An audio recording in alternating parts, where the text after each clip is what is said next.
Bienvenidos a este programa de Ciudadanos para los Ciudadanos.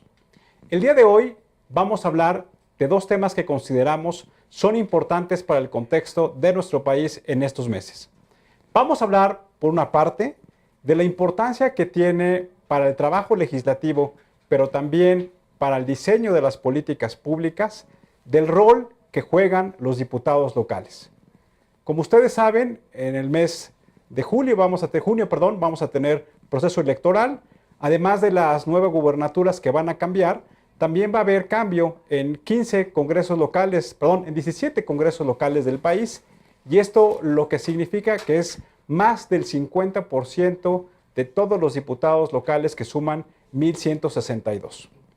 También vamos a platicar con una organización de la sociedad civil llamada Más Ciudadanía, que ha venido trabajando en los últimos años en poder incorporar elementos como puede ser el currículum ciudadano y la huella ciudadana, para que los ciudadanos comunes y corrientes, como tú y como yo, consideremos que tiene un activo y un valor agregado la participación junto con otros ciudadanos en actividades que pueden resolver los problemas de nuestra comunidad.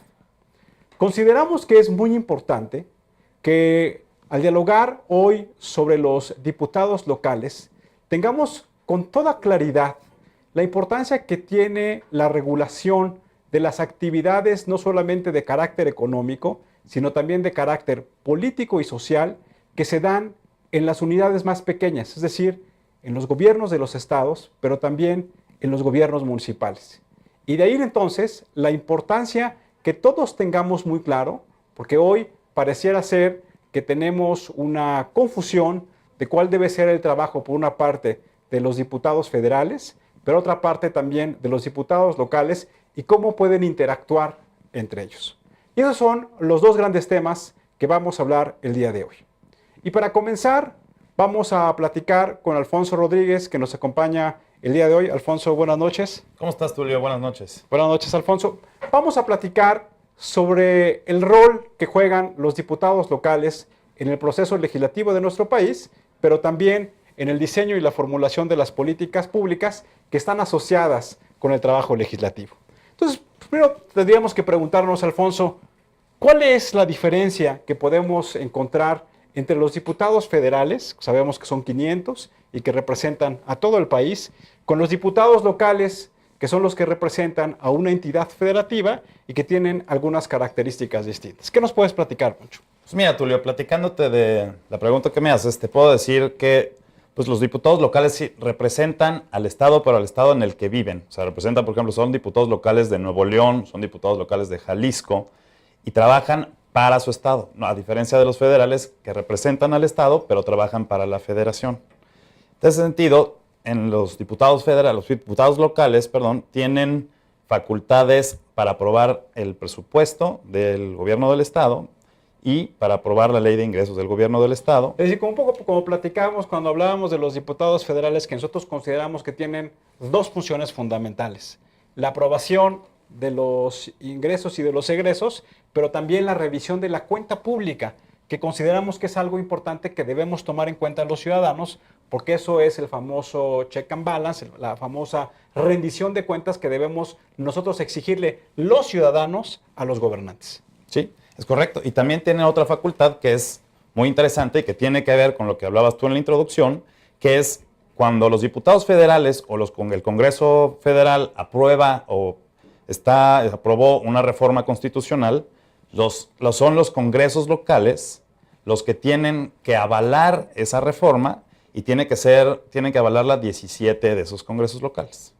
Y eso me parece que también es muy relevante, porque eso lo que significa es que, por una parte, cuando hay una reforma de carácter constitucional, que es lo que regula el quehacer de nuestro país con todos los actores, pues eso también lo que significa es que la importancia de los congresos locales es que también le dan esa coherencia para que no solamente sea la federación, sino los gobiernos locales los que estén de acuerdo en darle viabilidad a esas reformas. Es correcto.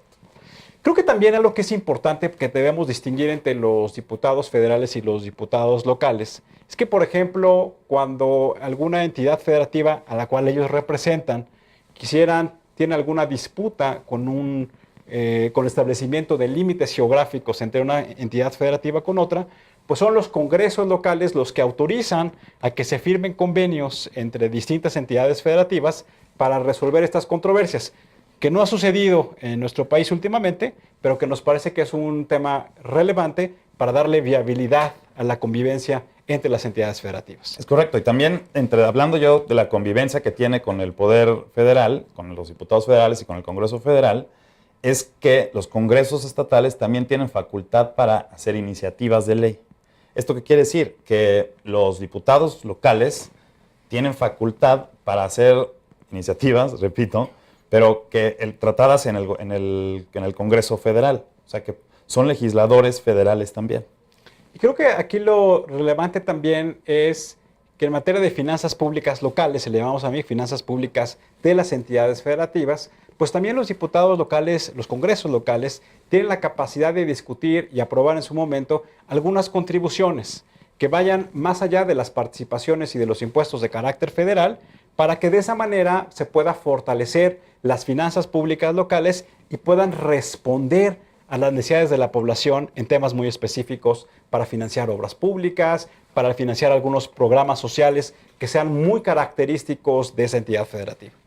Sí, es correcto, es correcto. Y a lo mejor podríamos hablar también ya de la composición que tienen los congresos locales, que a diferencia del Congreso Federal, nada más tienen una sola cámara. Esto quiere decir que no hay senadores locales, ¿no? Solamente son diputados locales. Es unicameral, así se dice. Fuimos a preguntarle a nuestros amigos como tú y como yo en la calle si consideraban que es importante que los ciudadanos conozcamos cuáles son las responsabilidades que deben tener los diputados locales, y esto fue lo que nos contestaron. Vamos a ver el testimonial.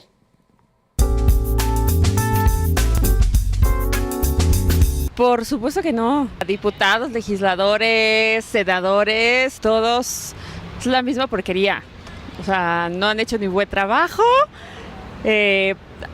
Por ellos puede ser, ¿no? Para ellos, para su beneficio, pero para los ciudadanos, cero. Pues no, la verdad no, pues casi no trabajan. En la asamblea presente, desde luego que sí. Sí ha hecho muchos trabajos, por supuesto. ¿Por qué lo creo? Porque, bueno, además de todas las reformas que se impulsaron al menos en estos 2 años, a finales del 2013, pues no sería si no hubiera habido un trabajo y un cabildeo importante en las cámaras. Esto por una parte. 2, todo el trabajo de las leyes secundarias, por ejemplo, de la energética y todo esto, pues bueno, no puede salir de otro lugar más que del trabajo de las cámaras, tanto la alta como la baja. En realidad, poco sé de esos trabajos. Realmente necesitamos mayor difusión para que el ciudadano nos enteremos de qué se trata. No, lo que pasa es que realmente se están enfocando a cosas que no son prioritarias. Entonces, no sé ahí cuál sea su labor. Se supone que ellos son los que se tratan de legislar y tratan de sacar la ley adelante, pero no están dando la prioridad, no se están adaptando a las necesidades que ahorita están surgiendo. Creo que han sido, dentro de lo que cabe, eficientes para aprobar las reformas. Tanto para bien como para mal, han sido rápidos. Definitivamente no, sí, empezando pues simple y sencillamente porque se autoprotegen, y creo que pues 500 legisladores es completamente excesivo, además de que siento que los plurinominales no deberían de existir. No tengo ni idea. No sé quién es. Puede ser que esté por ahí en alguna foto y su foto absolutamente no me dice nada, ¿no? Entonces, no, cero. No lo conozco. Negativo, no lo conozco. Y la verdad, como está la situación, la política y la confusión general, ni se me antoja conocerlo. No lo conozco. Yo soy de Puebla y no lo conozco. Lo desconozco.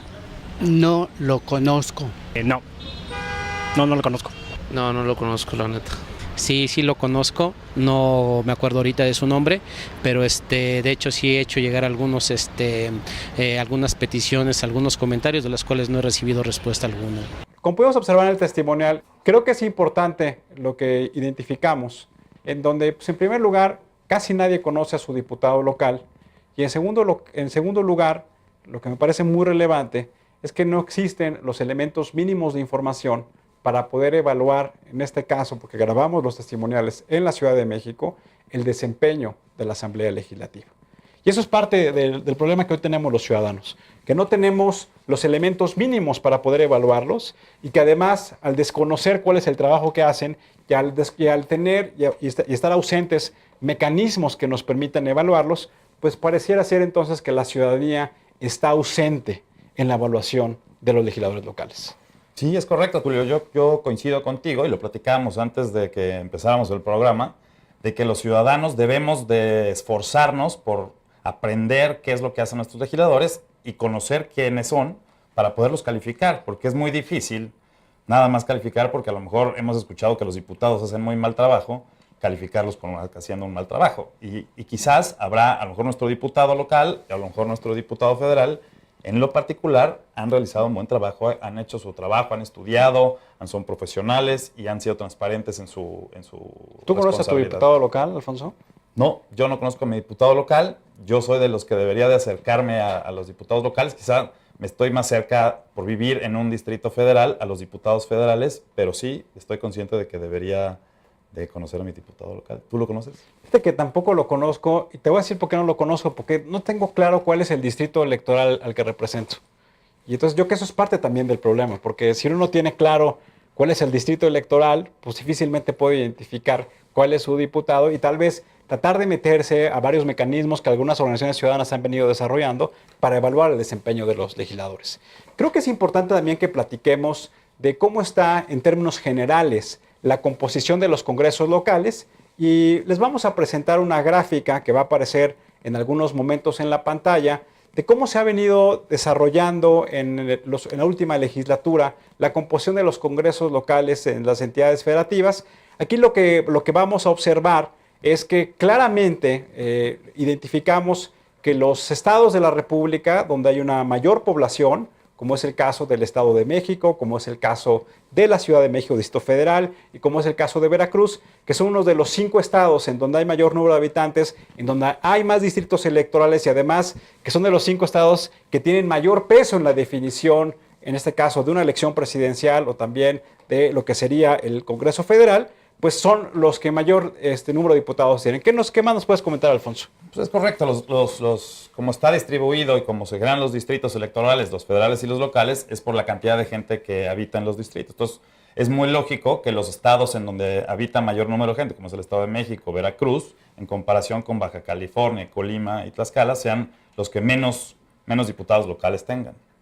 Ahora, también llama la atención, como ustedes saben y como lo hemos platicado en otros programas, hay 2 tipos de elección de los diputados. Por una parte, los diputados de mayoría relativa, los que se presentan y son electos por los ciudadanos, pero también los diputados de representación proporcional, que eso depende de un cociente, es una fórmula en la cual, dependiendo del grado de posicionamiento y del número de votos que tienen los partidos políticos, hay una lista cerrada en donde los partidos políticos presentan a los candidatos y los van enumerando.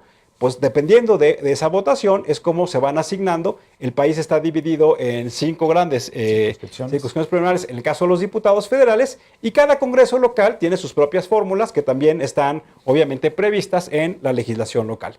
Creo que no sé si tienes algún dato, Alfonso, sobre el tema de los plurinominales. Ahí de los que hablabas tú, de los 1000 y piquito de diputados locales que hay en el país, de las curules que están sentados los diputados locales en el país, alrededor del 60% son de mayoría y el 40% son de representación proporcional. Son plurinominales.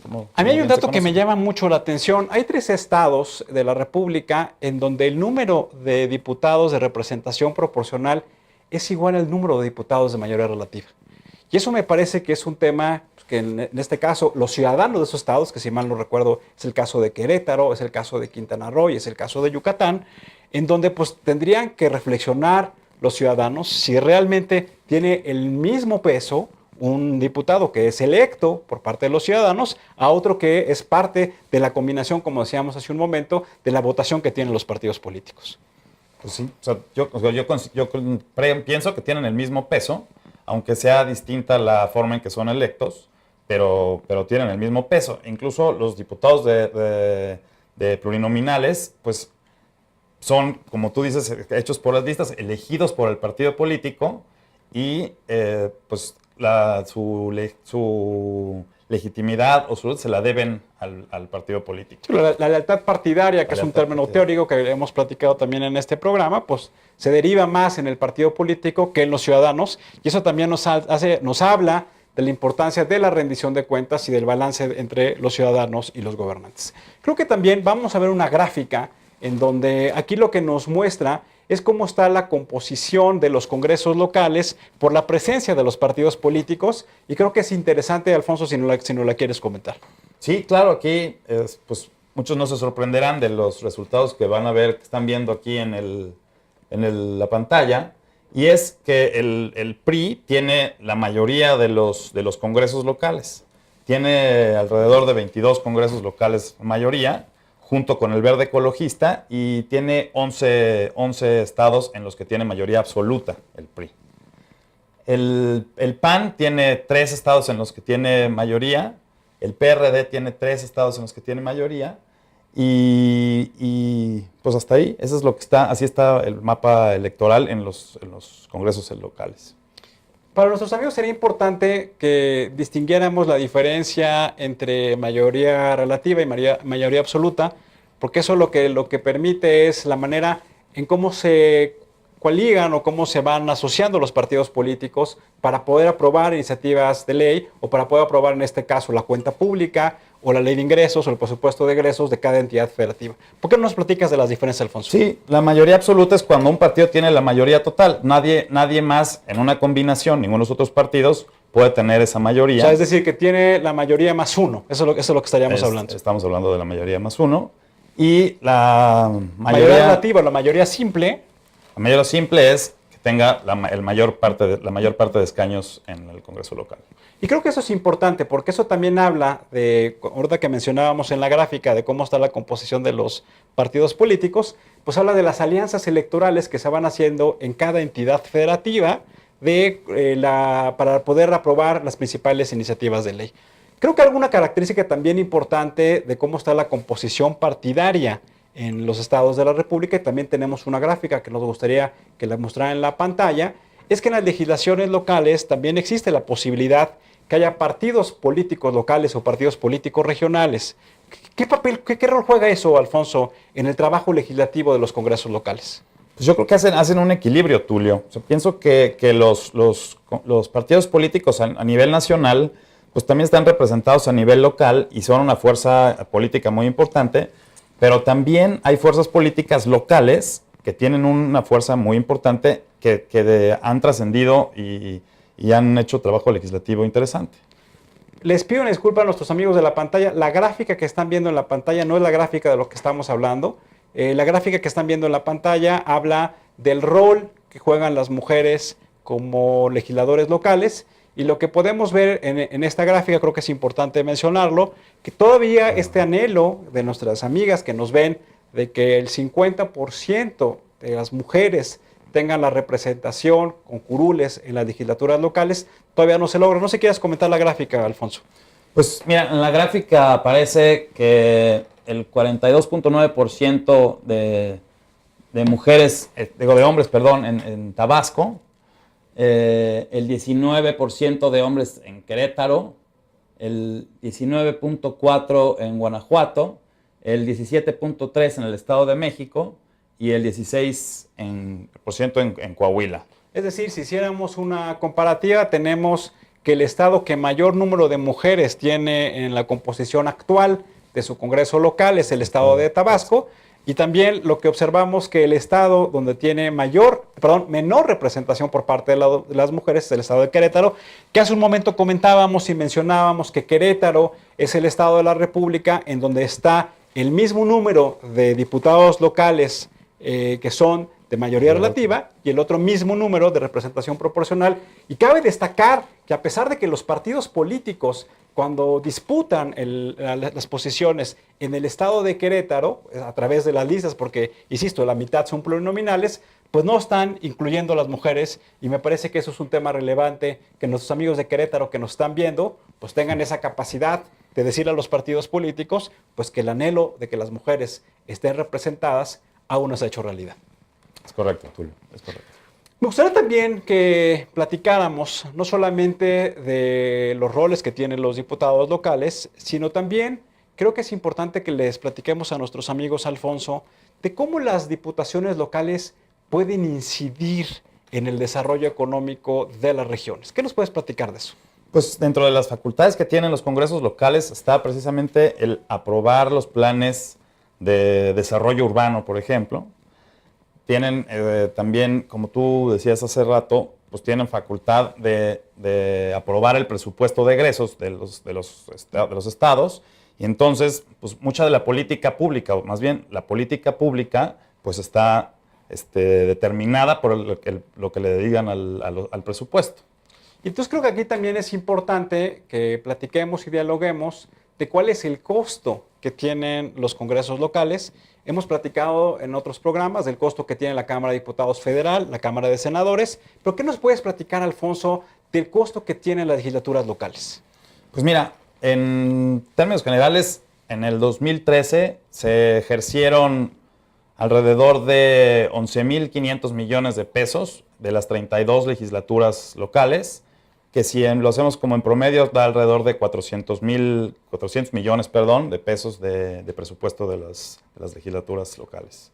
Miren, para ponerles un ejemplo, sé que ya lo hemos en otras ocasiones, pero me llama mucho la atención el costo de una universidad importante en México, que es el Centro de Investigación y Docencia Económica, el CIDE, que hoy se ha convertido en un principal tanque pensante, formulador de políticas públicas en el país. Pues su presupuesto son de 400 millones de pesos. Entonces ahí los ciudadanos lo que tendrían que equiparar es, oye, la capacidad de producción de políticas públicas que ha tenido esta institución académica versus la capacidad y el impacto en el desempeño de los legisladores locales, también en la formulación de políticas públicas que tienen un presupuesto promedio, como tú mencionabas, de 400 millones de pesos, pues sería un indicador interesante para poder compararlo y contrastarlo entre los ciudadanos. Sí, otro indicador, y comparándolo con el Congreso Federal, es que el Congreso Federal tiene un presupuesto, entre la Cámara de Diputados y de Senadores, tiene un presupuesto de alrededor de 12,000 millones de pesos, y esto pues, también son 11,000 millones de pesos, que más o menos es similar al presupuesto federal.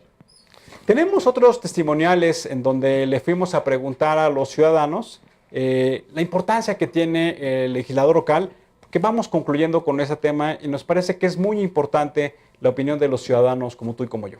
Vamos a ver este testimonial. Sí. Pues, por ejemplo, para estar enterados si están haciendo algo por, digamos, por las delegaciones o por la comunidad o por lo que sea, o simplemente son, o están ahí por interés, ¿no? Propio. Claro que sí. Es muy importante, yo creo que para todos los ciudadanos, ¿no? Saber qué está pasando con nuestro país, con nuestro estado. Sí, porque pues, se supone que ayudan a la comunidad, ¿no?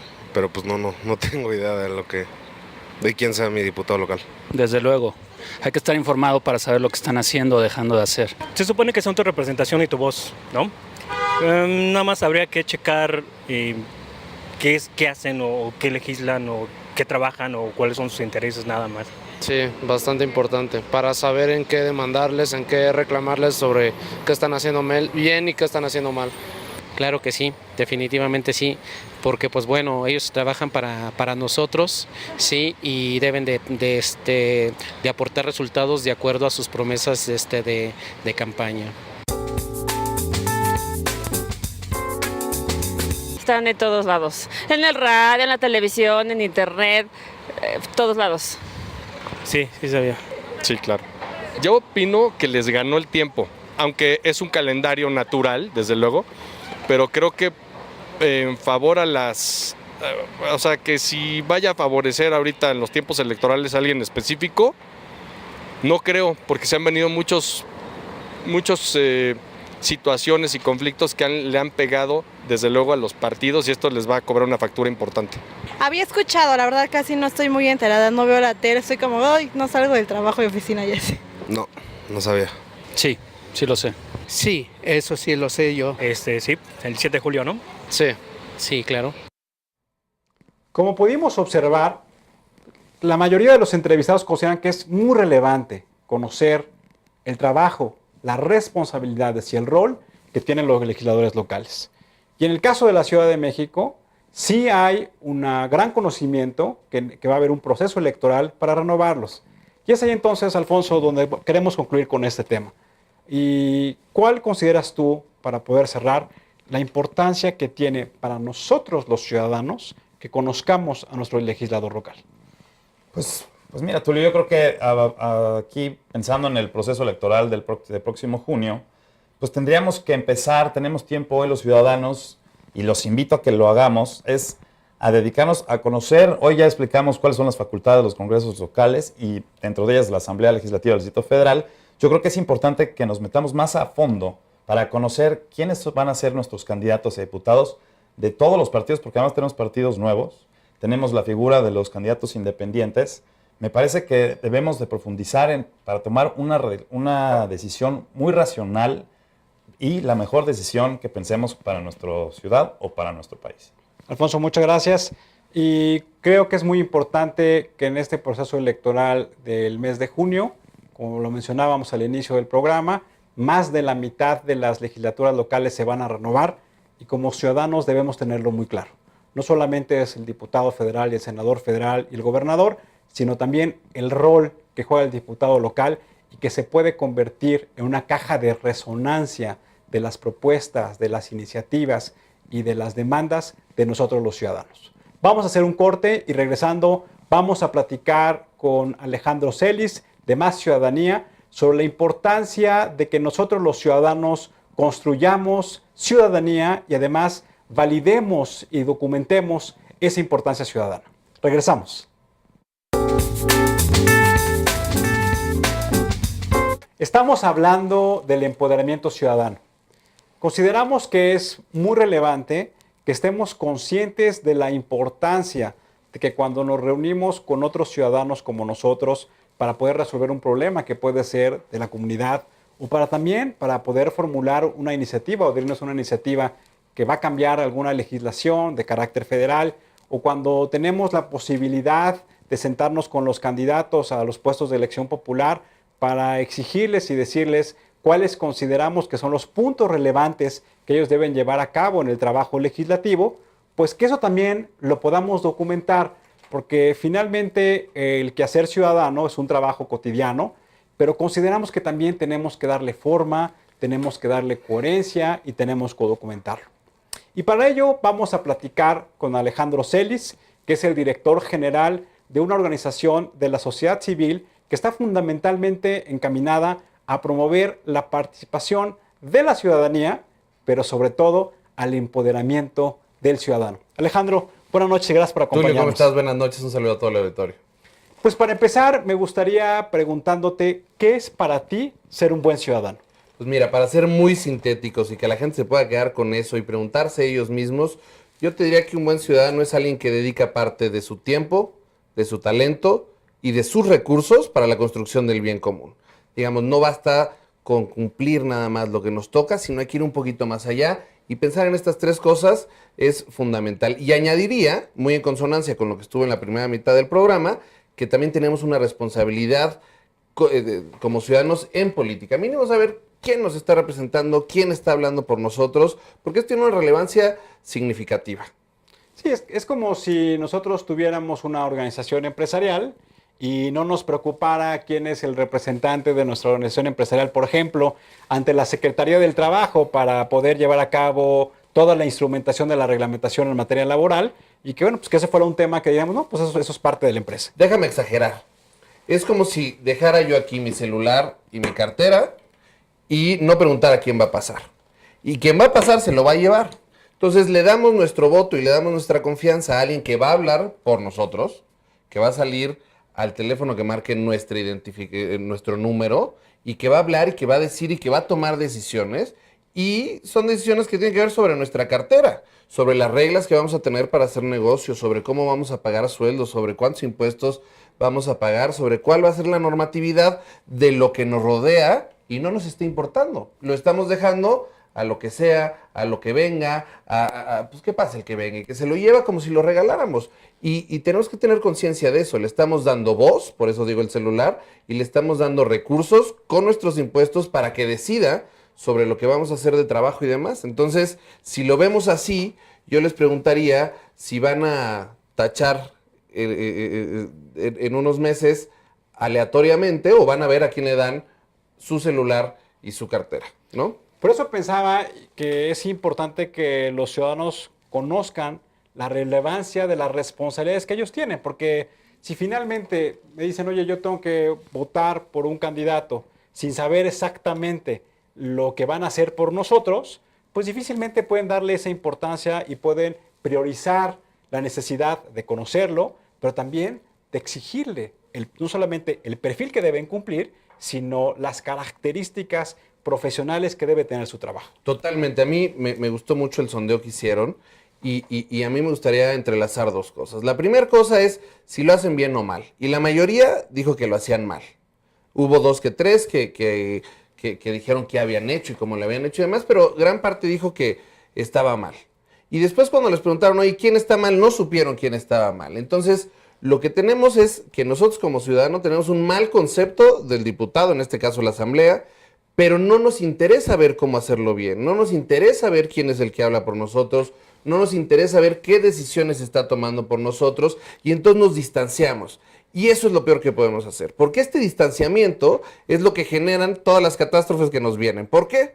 Porque yo estando lejos y sin ningún reflector, pues entonces tengo espacio total para decidir lo que sea con impunidad, sin rendición de cuentas, sin transparencia, en una opacidad total. Entonces, nosotros como ciudadanos, más allá del quejarnos de que si está bien o está mal, yo no digo que sea bueno o malo el trabajo, no estoy entrando en eso, pero es decir, sí conoce si lo hace bien o mal, y sí vele a poner focos a donde está trabajando, y sí ve a pedir cuentas, y sí ve a querer transparencia de lo que está haciendo. Independientemente de este discurso de decir es que son nuestros impuestos y demás, bueno, si ya no nos importa lo que gastamos, mínimo que nos importa lo que vivimos, que nos importa las consecuencias de nuestro día a día, de tenerlos en un espacio alejado, oscuro, y nosotros estar por otro lado diciendo qué mal están allá, y tienen que estar, ¿no? Como una situación dada y tenemos nosotros la posibilidad de decir quién es el que puede estar y quién queremos que esté, no como una consecuencia negativa, sino como una consecuencia positiva de la participación,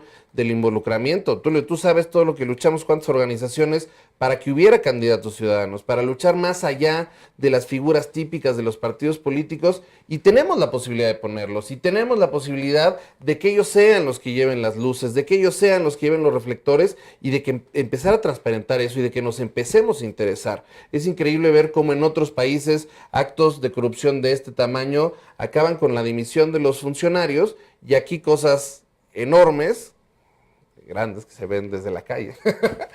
No pasa nada. Y no pasa nada porque está oscuro, porque está opaco, porque no hay un involucramiento de la ciudadanía con esto. Y eso se aprovecha. Y lo que queremos es alguien que regrese a decirnos qué pasa, porque nosotros estamos no solo preguntando, sino acompañando y diciendo, oye, ¿has pensado qué pasa si hacemos esto? Oye, ¿por qué quieres decidir aquello? Si lo mejor para la comunidad es esto y demás. Y quien sí lo hace es el partido político. Y entonces tenemos nuestra partidocracia, donde el partido es el que decide sobre el ciudadano, porque el ciudadano le cede su lugar al partido. Pareciera ser que entonces que la participación de los ciudadanos ante estos actos pues se resume en poder compartir un famoso meme, que el meme es esta representación gráfica de una fotografía donde se le añade un mensaje en tono de broma, y pareciera ser que ese es el grado de participación actual de los ciudadanos. Más Ciudadanía ha trabajado en los últimos años de manera importante en lo que le llamamos el empoderamiento ciudadano. ¿Por qué no nos platicas cuál es el concepto en términos muy claros, muy concretos, de qué significa empoderar a los ciudadanos y cómo podemos nosotros asumir ese rol de ciudadano? Mira, el empoderamiento ciudadano es que el ciudadano sepa que tiene poder y no necesita ser diputado, no necesita ser senador, sino por el hecho de ser ciudadano y de participar tiene poder. Entonces pensamos y empezamos a acercarnos con empresas, con partidos y demás, a decirles, oye, danos las facultades de darnos cuenta de que tenemos el poder. ¿Cómo le hacemos para compartir con la gente estos mecanismos de interacción? Y entonces, después de mucha reflexión, generamos un programa que se llama Currículum Ciudadano. Entonces, el Currículum Ciudadano considera que nosotros no solo somos nuestra experiencia académica, no solo somos nuestra experiencia profesional, sino que somos también un factor de cambio dentro de nuestra comunidad y somos un elemento importante de nuestra comunidad. Y ahí también interactuamos. Y ahí también tenemos un espacio al que podemos llegar o del que rehuimos. Entonces, el currículum ciudadano es un poco lo que te decía hace rato, preguntar es, ¿qué es lo que haces en términos de tiempo y talento por el bien de tu comunidad? ¿Qué es lo que haces con recursos para generar una mejor comunidad? ¿Y cómo respondes a tu responsabilidad ciudadana en política? Es un cuestionario muy sencillito, estructurado, que se tarda 3 minutos en llenar y que un poquito empieza a preguntarte de lo que estoy pudiendo hacer, ¿qué hago? INEGI sacó un estudio, dijo que 1.14% de México hizo trabajo voluntario el último año. En Estados Unidos 85% ha participado en alguna organización de la sociedad civil en el último año. Y participa siendo el coach de los vecinos del fútbol de las niñas. Y participa preguntándole al papá que cuándo van a ir al museo, por qué los quiere llevar y él puede ser el guía para que no le cueste a la escuela. Y digamos, son participaciones que a veces podemos desestimar. Pero este personaje que se junta para entrenar a los niños del vecindario hace que los papás se junten, que platiquen los problemas que hay en la comunidad, que si salió un bache digan, oye, ¿quién le va a mandar la carta a nuestro representante? ¿Y quién va a dar seguimiento para ver que lo tapen? ¿Y por qué el alumbrado no está sirviendo? ¿Ya se dieron cuenta que en aquella esquina están asaltando? Oigan, ¿conocen a la pandilla que está? Podemos hablar con ellos. Y entonces estos espacios de encuentro empoderan. Y nosotros estamos con la pésima costumbre de decir, ¿cuándo llegará el gobierno a quitarnos esta pandilla? ¿Y cuándo llegará a tapar el bache? ¿Y cuándo llegará? Y el cuándo llegará, pues nos tiene desesperados, ¿no? Y entonces me acuerdo que en alguna época tenías la bandera muy fuerte del ya me cansé. Pues yo lo cambiaría y diría, yo ya me cansé de que como ciudadanos no participemos y que no tomemos nuestro entorno como parte nuestra, como parte de nuestra esencia. Es increíble que nosotros en nuestra casa, yo nunca he visto a nadie que cae unas papitas y las tire en la sala de su casa. Pero sí lo he visto en las plazas públicas, en los parques, de los coches que salen colillas volando, chicles y demás, porque no hemos entendido que el espacio público es también nuestra casa. Y como no lo hemos entendido, nos hemos refugiado en otro lado y nos alejamos. Entonces el currículum ciudadano es un poco preguntar, ¿qué estás haciendo por eso? Y justamente en esta época, y aprovechando que hablabas de los diputados locales y que ya hablaste de los diputados federales, estamos haciendo un esfuerzo con otras organizaciones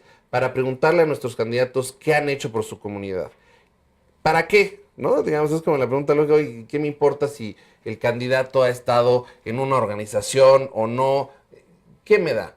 Y la parte que yo invitaría a pensar al auditorio es, a mí sí me importa saber si la persona que quiere hablar conmigo encabeza una causa, si ya se casó con que no quiere niños en la calle, y el proceso de sacar a los niños de la calle hizo que se diera cuenta que había leyes que estaban mal, que había incentivos negativos dentro de las delegaciones, que había uniones sindicales de vecinos y demás que estaban atacando estas cosas, y encontró en la política el medio para resolver esos problemas. Esa persona es la que yo quiero que hable por mí, y no un personaje que lleva toda su vida partidista y que ve a la diputación como un medio para llegar a una gobernatura o a una presidencia municipal y después querer ser presidente, y romper esa dinámica y que sean las causas las que nos muevan para cambiar nuestra propia sociedad. O sea, es decir, que la actividad ciudadana como un quehacer cotidiano sea parte del perfil y la responsabilidad de un candidato de elección popular. Por ejemplo, en muchos países, cuando uno aspira a una beca de carácter académico, muchas veces los comités de selección para la beca evalúan con la misma proporción, o sea, con el mismo peso, que hayas hecho alguna actividad ciudadana, como tú la mencionabas, que hayas sido el presidente de la sociedad de alumnos de tu carrera, o que hayas participado en la organización vecinal del conjunto horizontal donde vives, o que hayas tenido la posibilidad de articularte con otros jóvenes, hayas formado un grupo estudiantil para proponer mejoras en la escuela en la que estudiaste, como elementos, y eso tiene que ver con el currículum ciudadano. Claro. Y esos son los elementos que muchas veces en estos comités de becas, por ejemplo, evalúan con el mismo peso. Yo creo que eso es parte del currículum ciudadano. Tulio, sí, tuve la oportunidad de leer una entrevista del jefe de admisión de Harvard. Y entonces le preguntaban, oye, ¿y qué elementos consideras importantes? Y dice, mira, yo considero muy importante el elemento del trabajo social. Y dicen, ¿cómo? Pero pues no quieres uno que te haya sacado 10 durante el high school, ¿no? Que es la prepa o demás. No, dice, porque Harvard es Harvard, porque aquí generamos a líderes mundiales. Y los líderes mundiales privilegian su entorno y privilegian el bienestar del mundo, digamos un poco de ego decir del mundo, pero digamos así lo decía él. Decía, ellos privilegian el bienestar del otro por sobre el hacerse millonarios. Yo no quiero que Harvard sea una fábrica de millonarios, yo quiero que Harvard sea un espacio de líderes mundiales. Y esa conciencia se genera en la calle, se genera ayudando, levantando el papel, ayudando a cruzar y se genera todavía mejor en espacios organizados, en gente que tú conoces bien, que dedica su vida, su pasión, sus recursos a ayudar a gente que no conoce, pero que entiende y que comparte el sufrimiento que es la pobreza, el sufrimiento que es la discapacidad, el sufrimiento que es a lo mejor el esperar que el gobierno llegue a solucionar todo con la esperanza de que ahora sí el señor candidato me cumpla, etcétera. Esos sufrimientos, esa gente se ha tropezado 400 veces y ha aprendido. Entonces vale la pena acercarse con ellos, que ya tienen estructuras sólidas, formales y que saben cómo hacerlo y que además Hacienda los tiene más fiscalizados que a cualquier empresa por los recibos deducibles, para llegar a comprometerse, sensibilizarse y cambiar la sociedad. Yo te pregunto, ¿qué pasaría si ese 1% lo convirtiéramos en 2%, lo convirtiéramos en 3%, cuando vemos que Acapulco se inunda y son olas y olas de ayuda y estamos hablando de un 1%? ¿Qué pasaría si fuera el 10%? ¿Qué México tendríamos? Tendríamos un México que ningún candidato siquiera se atrevería a visualizar. Tendríamos uno mucho mejor. Porque ese México está en nosotros, está en usted que está viendo la tele, está en usted que puede salir mañana a plantar un arbolito en su camellón y que ese arbolito del camellón va a ayudar a generar un mejor ambiente en la comunidad, porque desde esas acciones tan chiquitas hasta todo lo que usted pueda estar pensando, los ejemplos que aquí han salido se pueden hacer. Ese es el México que queremos y ese es el México que los ciudadanos podemos construir. Y como podemos construir, somos los ciudadanos empoderados los que queremos ese México y los que tenemos que ir por él. Yo creo que aquí, un poco en este diálogo que tenemos, se me ocurre la idea de que tenemos que construir las organizaciones de la sociedad civil un concepto que se llame la lealtad ciudadana. Porque hoy, como tú lo mencionabas y como lo conversábamos al inicio del programa, los partidos políticos, a través de sus candidatos, lo que buscan es el fortalecimiento de la lealtad del candidato hacia el partido político, que es el que lo está designando. Y ante la ausencia o la falta de posicionamiento por parte de los ciudadanos, pues el candidato dice, oye, no, yo que tengo que rendirle cuentas al presidente de mi partido político. O yo a quien tengo que rendirle cuentas es el coordinador de la fracción parlamentaria de mi partido. Y cuando se presenta una iniciativa de ley, ya sea en el Congreso Federal o en el Congreso local, más que responder a los intereses del distrito electoral que representa, pues responde a los intereses del coordinador de la fracción parlamentaria, quien es el que le da la posibilidad de acceder a una comisión legislativa y a recursos y asesores y a una serie de beneficios que a los ciudadanos que son los que lo eligieron. Pero yo añadiría a esta lealtad ciudadana que nosotros tengamos lealtad hacia nosotros mismos como sociedad. ¿Por qué? Porque si yo no sé quién es mi diputado y si yo no sé qué decisiones está tomando, el coordinador parlamentario sí lo va a saber. Vamos a ir un corte, Alejandro, Perfecto. y si quieres regresamos para Quedamos platicar con eso. de este concepto de la lealtad ciudadana. Y me gustaría a nuestros amigos invitarlos a que nos escriban en las redes sociales si consideran que es importante que todos tengamos un currículum ciudadano. Regresamos.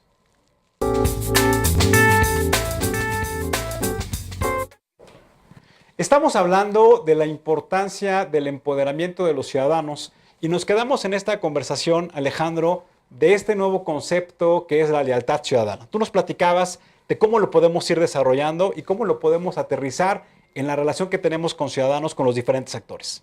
Mira, yo creo que como un primer paso de esta lealtad ciudadana podemos agarrar el currículum ciudadano como de bandera y de estandarte en términos de empezar a dar valor a la actividad ciudadana, de empezar a considerar como algo que te forma como persona y que habla bien de ti, el dar tu tiempo, talento y recursos para el bien común. Entonces, si me das oportunidad, Tulio, me gustaría dirigirme un poco a tu Claro, auditorio con todo gusto. y platicarle qué podemos hacer con este currículum ciudadano. La página es www.curriculumciudadano.mx. Entran, se registran y llenan su currículum ciudadano. La idea es que este currículum ciudadano sea una guía en la que ustedes puedan ir complementando poco a poco. Quizá la primera vez que lo hagan para llenar, podrán contestar 2 o 3 preguntas, pero la idea es que las preguntas que no sepan contestar o que les esté fallando, se las queden como tarea. Que no sea, uy, qué mal estoy, y ahí se acabó, porque muchas veces nos quedamos en eso, sino que sea el decir, oye, estoy mal en esto y puedo mejorar mi entorno si hago voluntariado, si me incorporo a acciones vecinales, si dono a alguna organización, estamos en la colecta de la Cruz Roja, voy a hacer un esfuerzo por donar con la Cruz Roja, voy a hacer yo un bote y voy a llevarlo a la Cruz Roja con mis vecinos, etcétera, y estamos a punto de elegir a nuevos diputados federales, algunos diputados locales, algunos gobernadores, decir, bueno, voy a hacer el esfuerzo por esta coyuntura electoral de saber quién habla por mí, de qué partido es, e enterarme un poquito de qué, y ahí está en el currículum ciudadano. Entonces, es un cuestionario de autoevaluación. Es un cuestionario como de autoevaluación. Muchas personas se meten a veces en internet y llenan un cuestionario, o leen una revista impresa y hay un cuestionario de si te consideras un buen esposo, si te consideras un buen padre, es algo muy similar. No más de 3 minutos. Ahora, si usted que nos ve es empresario, nos puede dar un poco más. Y entonces, el ser empresario puede ayudarnos que con sus empleados llenen el currículum ciudadano para que usted identifique dónde están las fortalezas de su empresa y tome un rol activo de incentivar a sus empleados a empezar a participar en estas cosas. Y también como empresario pueden pedirle a los candidatos a un puesto que llenen el currículum ciudadano. Nos platicaba un empresario de, digamos, muy buena trayectoria. Nos decía, es que cómo no se me ha ocurrido. Yo muchas veces en la historia de mi vida he tenido a 2 o 3 candidatos que son equivalentes, ¿no? Tienen estudios equivalentes, tienen una experiencia equivalente y acaba decidiendo el azar. Pero ¿qué pasaría si yo me entero que uno de estos 3 candidatos a este puesto los sábados va a un banco de alimentos? Pues me dice que tiene mayor sensibilidad social. Me dice que va a tratar mejor desde el de vigilancia que abre la puerta hasta la señora que barre, trapea. ¿Por qué? Porque está donando y está dando su tiempo y quizás hasta su recurso para que esta gente tenga que comer. Que todos tienen la misma relevancia. Todos tienen la misma relevancia, claro. Pero nos habla un poco más de la persona y empezamos a decir, oye, si quiero que todos hagamos, ¿por qué no privilegio al que hace? No pedimos que si quieren un contador contraten un administrador porque hace mucho voluntariado. No, digamos, entendemos que la empresa tiene que saciar sus necesidades. Pero puede ser un elemento de diferenciación que además genera un aporte social. Y a los que lo están llenando, cuestionarse, decir, híjole, yo quiero hablar lo mejor de mí en mi entrevista de trabajo, porque quiero que me contraten y que el empresario sepa que no hay mejor perfil que el mío, y de repente dejar en blanco las preguntas da pena. Y decir, híjole, le interesa qué hago por mi sociedad y no estoy haciendo nada. Y entonces empiece a generar esa conciencia. Entonces sería para los empresarios y para las universidades, digamos, al igual que el ejemplo de Harvard que decíamos hace rato, decir, oye, quiero que mis alumnos, además del conocimiento que van a tener aquí, generen sensibilidad social y aprendan que es importante que tomen a México en sus manos y que lo construyamos juntos, que lo construyamos juntos y que sea una cuestión de todos el México que queremos y no de los 5 iluminados que van y se postulan, ¿no? Creo que es importante, ya lo mencionamos, pero me gustaría profundizar en ello, que ahora que viene el proceso electoral en donde tenemos gobernaturas, congresos locales, sí seamos muy claros que además de este ejercicio que ya están haciendo algunas organizaciones de la sociedad civil, como es Transparencia Mexicana y el INCO, que ya platicaron aquí en este programa, sobre el programa 3 de 3, en donde evaluemos como ciudadanos la evolución patrimonial de un legislador, en donde también veamos la capacidad que tienen los ciudadanos de ser muy transparentes en la declaración de carácter fiscal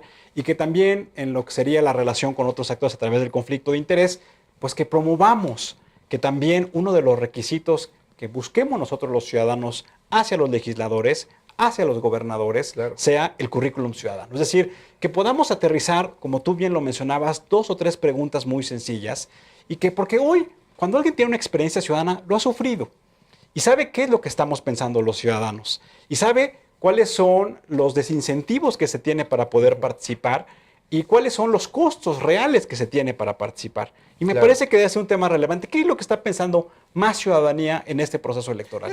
Tú me pides mi voto, yo te pido tu currículum ciudadano, ¿no? Digamos, es un ejercicio de intercambio. Y yo a mí me gustaría, digamos, aprovechar esto que dices de qué piensa más ciudadanía en este proceso electoral, invitar a la gente a que vote.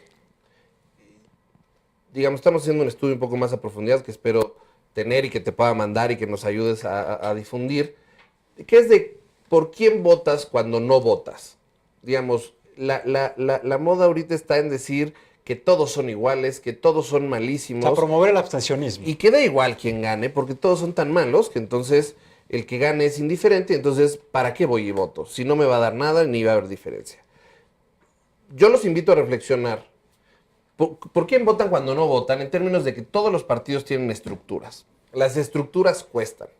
Digamos, este líder que va y reparte despensas, lonches, sándwiches, tamales o lo que sea para invitar a que la gente vote, está pagando estas despensas y estas cosas, o dinero en efectivo, que ha habido muchas denuncias y demás. Y entonces, ¿qué es lo que pasa cuando tu ciudadano, que no eres parte de una estructura electoral, se queda en su casa? Pues entonces el que más votos compra es el que gana. Pero hay una mala noticia. Ese dinero tiene que salir de algún lado. Y entonces se dan las prebendas, se dan los favoritismos, se da, pues al final es una inversión que quieren recuperar. Y entonces si nosotros queremos ser cómplices de que estas inversiones sean cada vez mayores y la recuperación de ellas tengan dividendos cada vez mayores, porque yo no me voy a gastar 10 pesos para ganarme uno, ¿no? Si ya me gasto 10 millones, pues yo quiero más porque mi riesgo es mayor y entonces el riesgo que tengo que correr es mayor. Entonces, si nosotros privilegiamos a las estructuras electorales de los partidos, privilegiamos en gran parte la corrupción. ¿Por qué? Porque el candidato sabe que va a ganar si mueve a la gente con su estructura electoral comprando votos. Si todos saliéramos a votar y el candidato pudo comprar 100 votos, se diluyen y no vale la pena. Y perderá, seguramente.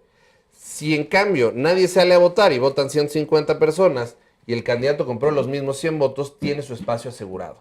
Entonces, ¿qué va a pasar en la siguiente elección?